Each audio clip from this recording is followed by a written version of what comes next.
Hello everybody, welcome back and thanks for tuning in once again. This video is going to focus mainly on decentralized finance. I think that the past couple of years have hopefully really put a light onto the truths about why centralization within the decentralized financial space is a bad thing. If you're part of this space, even on the exterior parts of the space, you've no doubt heard about all the different kinds of fraud and all of the criminal activity that is now associated to what were some of the most biggest players in the space before they all basically fell apart, and it came to light that they were nothing but a bunch of degenerates and criminals. I am talking about things like Celsius. I'm talking about things like FTX, which is, now if you go to their website, you're going to see this, which I think is just, it's almost surreal to see that. If you just rewind the clock only a couple of years ago, what you would have seen was not this. And a lot of people in this space seem to forget that centralization is antithetical to cryptocurrency and decentralized finance. They do not mix. I think Chico Crypto was one of the earlier people to really talk about the dangers that this kind of thing would have for people within the cryptocurrency space. He was always putting light on that subject, always talking about the fact that once there is billions of dollars on the table, the chances for corruption is just skyrockets. And the same can be said across the board. If you go to Genesis, I know that Genesis is now filing for Chapter 11, and they are facing lawsuits from their clients. They're facing lawsuits from other cryptocurrency exchanges, Gemini. Celsius wiped out billions of dollars of its own customers' money. They were way over leveraged, being degenerate traders themselves. The whole time that this was all going on with these centralized exchanges, and I mean, there are other examples going all the way back to Mt. Gox, the entire time that, though, especially in the past few years, that these centralized exchanges and centralized lending platforms have been acquiring all this capital from all these different clients, the decentralized space has been there the entire time. It has grown as well. There are now thousands of applications that you can use to get a yield on your assets, and you can do it in a decentralized way where you have full custody over your funds. You never have to log in to a website and provide KYC. You never have to worry about somebody like Sam Bankman-Fried taking your money and trading with it, or investing with it into obscure VC firms like Medulo. You never have to worry about degenerates taking your money and trading with it and acting no better than some of the worst banking practices that we've seen as well. The decentralized space catches a lot of flack, I think, from people, mainly because it's portrayed as sort of like this darker market. I know that has a lot to do with the different rug pulls that happened throughout the early 2020, 2021, into 2022 eras for the crypto bull run. But the reality was most of that was coming down to a few things. A lot of it was inside jobs. I personally believe that most of the exploits, even the more recent ones we've seen, I think there was an exploit on a bridge called Nomad, which heavily affected Moonbeam, which is a parachain on Polkadot. And I'm positive that exploit came from within the team. I don't believe that these exploits happen outside of the team at all. I know that there's obviously it's not black and white when it comes to this argument. It's not always from within the team, but I think that most of the time it is from within the teams themselves. And as well, it comes down to another thing, and that's user error. You'll see this with all the phishing scams that have been happening with NFTs and airdrops. These people are driven, we're all driven by greed, but greed really, really can affect you in a bad way when you are exposing yourself to these kinds of things. And so, the DeFi space comes down to users. You'll notice that none of these applications, Maker, Aave, Convex, Uniswap, Compound, they're all still here. Now, I'm sure you could say that the TVL is down, and I guess, yes, some of the yields are down from what they were when it was at the height of the bull market, but that's normal. You're going to see a little bit of depreciation in yields, and you're obviously going to see some of the liquidity come down and some of the TVL come down as well as people look to exit, look to cover up their other positions that they might have. I know most people across all aspects of the financial system, whether it's in cryptocurrency, whether it's in stocks, whether it's in trading currencies and Forex, everyone is over leveraged. So there's going to be a little bit of depreciation, but these applications are all still here.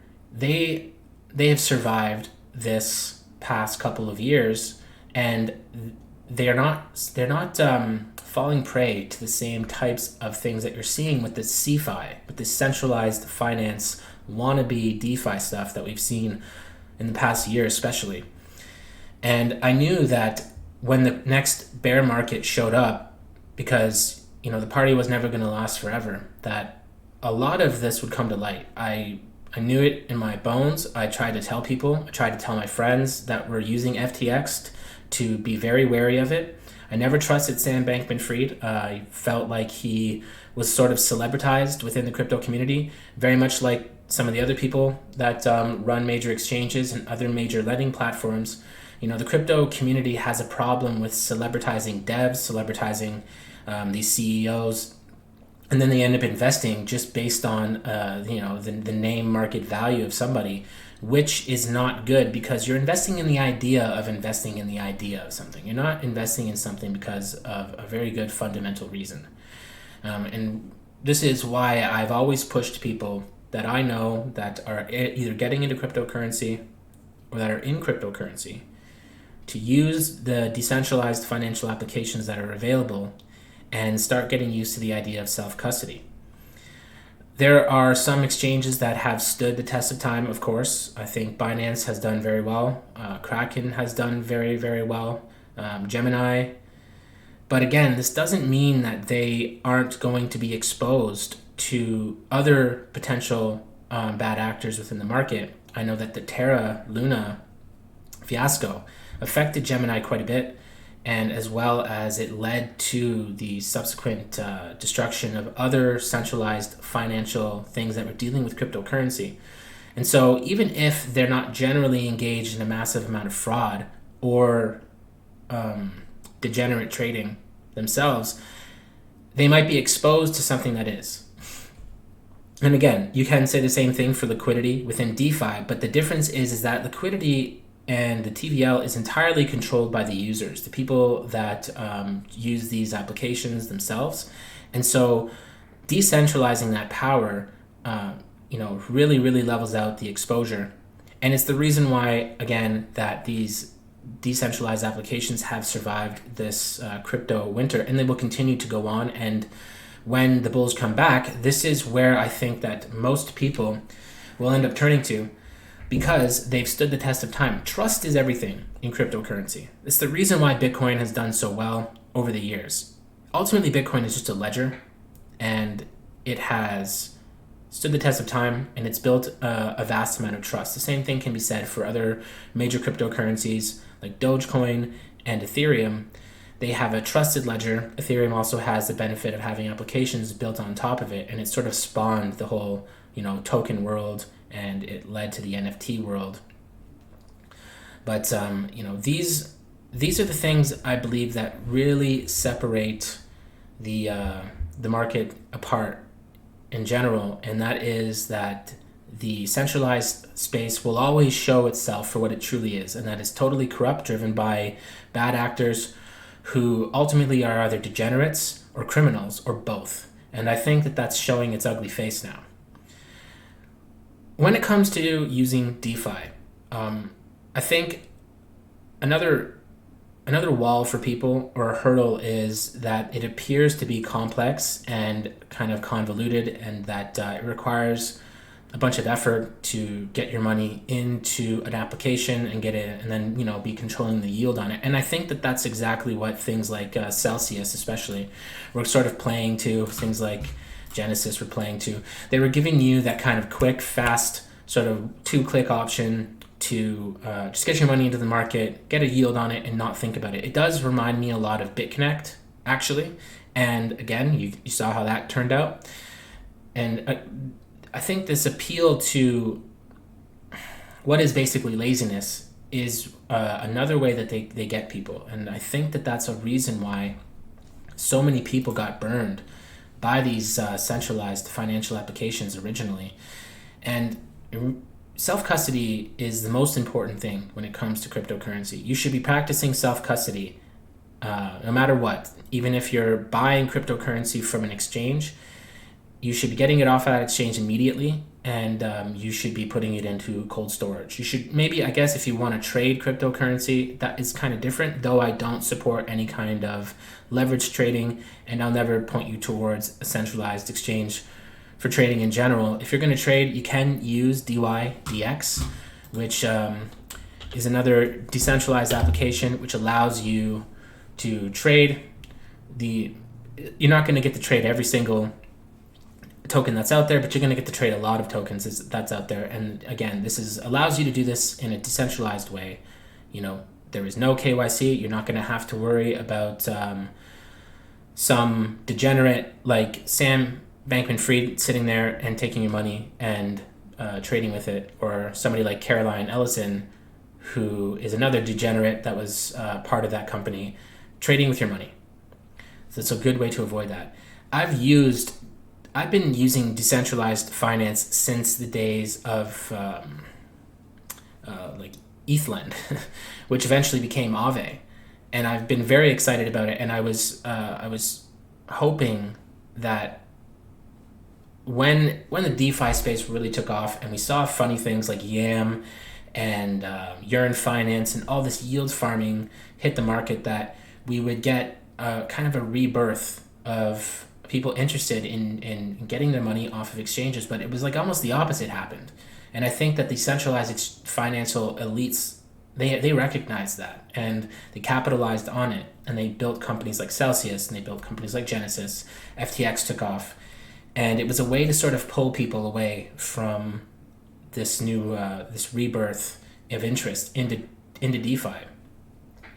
But I'm hoping that, again, these lessons over the past year will strengthen the argument that centralized exchanges, centralized lending platforms, they cannot be trusted when it comes to cryptocurrency, and you should be trying to get away from them.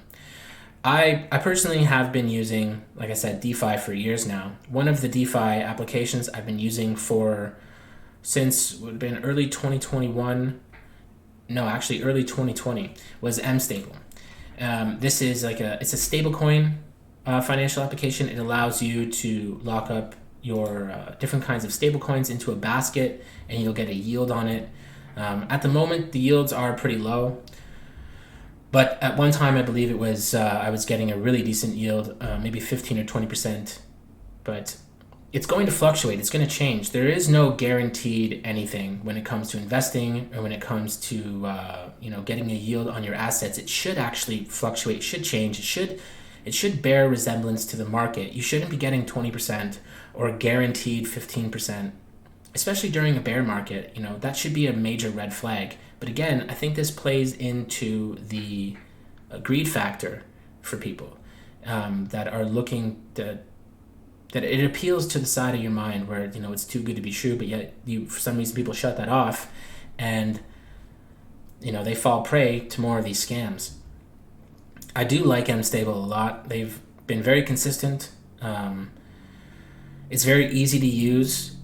I think that they've expanded it now. Yep, they definitely have expanded it a little bit here, so you can actually get a yield on Bitcoin as well.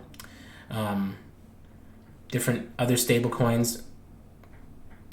I would say that these are the kinds of things that you really, really want to get into using in the next cycle here, because more TVL will kind of fall back into these different decentralized applications, and they're going to continue to grow again as more money flows back into the market. If we can get out of this bear market, I don't think it's going to happen anytime soon exactly. I mean, I know people are very excited over the past month. I'm not saying that it's a bad thing. I think seeing Bitcoin kind of find its way out of the gully here that it was in for the past few months is a good thing overall. And some other cryptocurrencies, LCX, Aptos, have done extremely well. But, be wary.